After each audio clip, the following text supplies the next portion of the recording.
आज हम एक ऐसी कहानी सुनेंगे जो एक सुनसान सड़क के किनारे बसे एक रहस्यमयी ढाबे की है। एक ऐसी जगह जहां भूख मिटाने की कोशिश शायद आपकी जान पर बनाए। ये अल्फाज हैं सुरेश यादव के, एक बस ड्राइवर जिनकी आप बीती यानी उनकी खुद की कहानी आज हम सुनेंगे। और ये सिर्फ एक कहानी नहीं है, ये एक ऐसा खौफनाक अनुभव है जिसने उनकी पूरी की पूरी दुनिया ही हिलाकर रख दी थी। तो चलिए इस कहानी की शुरुआत करते हैं इसके मुख्य किरदार सुरेश यादव से। सुरेश देखिए एक ऐसे इंसान थे जो भूत प्रेत जैसी चीजों को बिल्कुल नहीं मानते थे। उनके लिए यह सब बस मन का वहम था। लेकिन एक ही रात में उनका यह विश्वास टूटकर बिखरने वाला था। सुरेश कोई नए ड्राइवर नहीं थे, पूरे 15 साल का अनुभव था उन्हें। उम्र थी लगभग 40 साल और अपने काम में एकदम पक्के माने जाते थे, निडर भी और ईमानदार भी। उनके लिए डर तो बस फिल्मों और कहानियों की बात थी, असली जिंदगी में इसकी कोई जगह नहीं थी। तो बात है एक सर्दी की रात की। घना कोहरा, बिल्कुल सुनसान सड़क और बस में कुछ सवार जो गहरी नींद में थे। सब कुछ बिल्कुल नॉर्मल लग रहा था। लेकिन उसी रात दिल्ली से लखनऊ के रास्ते पर एक अनजान सी जगह सुरेश की जिंदगी को हमेशा हमेशा के लिए बदलने वाली थी। सफर लंबा था, थकान हो रही थी, तो सुरेश ने सोचा कि चलो कहीं रुककर एक कप चाय पी ली जाए। सामने एक ढाबा दिखा, बिल्कुल साधारण सा।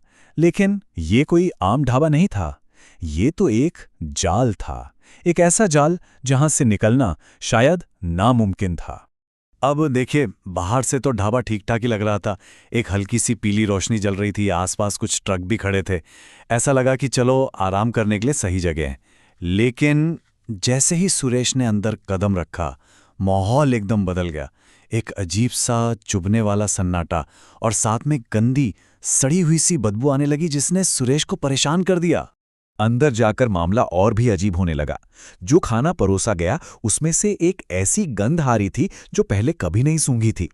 दीवारों पर जो तस्वीरें लगी थीं उनके चेहरे खुरोचे हुए थे। फिर अचानक से बाहर खड़े एक ट्रक का हॉर्न अपने आप जोर से बजा और उसी पल सुरेश को अपनी गर्दन पर किसी की ठंडी सांस महसूस हुई। अब जो उनके मन में सिर्फ एक शक था वो डर में बदल चुका था।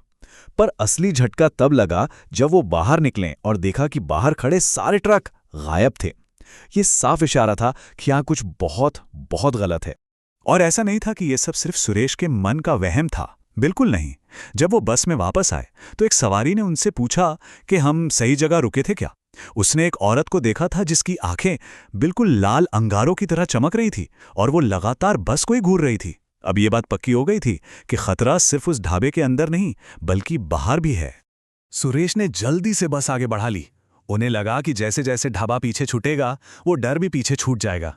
लेकिन वो गलत थे, क्योंकि वो यो भी खौफनाक शक्ति थी ना, वो अब उनका पीछा कर रही थी, उनके घर तक।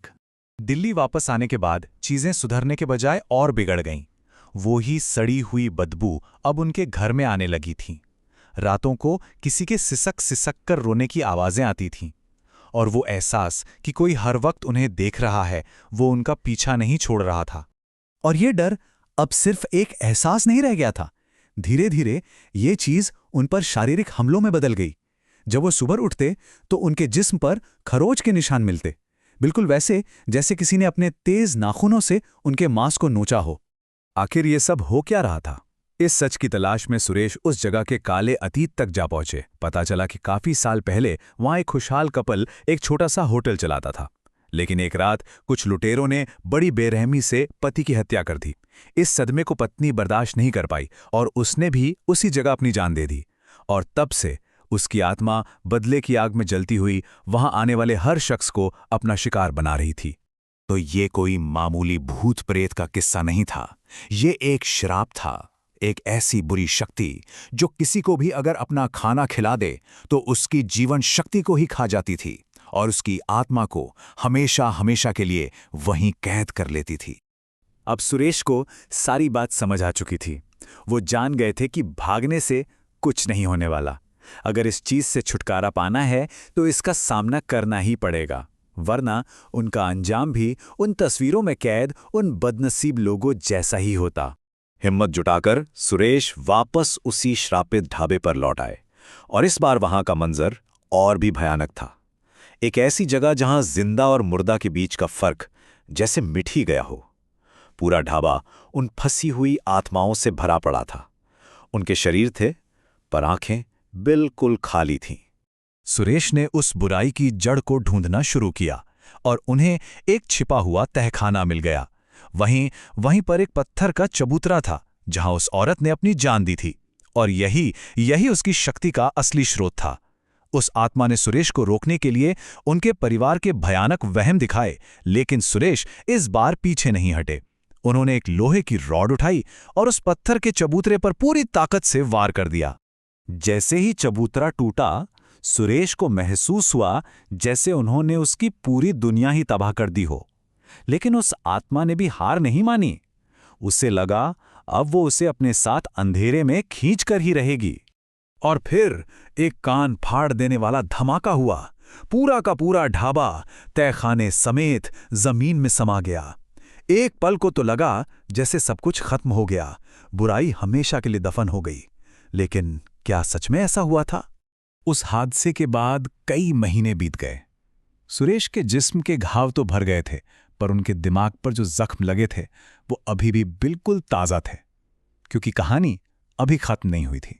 कुछ महीनों बाद जब सुरेश ने वापस अपने काम पर जाना शुरू किया, तो एक रात उसी हाईवे से गुजरते हुए उन्हें दूर एक जानी पहचानी टिमटिमाती हुई रोशनी दिखाई दी।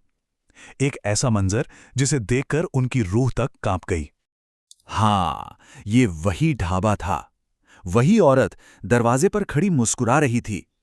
एक लम्हे के लिए तो सुरेश की सांसें ही रुक गईं, लेकिन अगले ही पल जब उन्होंने पलट कर देखा तो वहां कुछ नहीं था, बस एक खाली, अंधेरी, सुनसान सड़क और हवा की सरसराहट।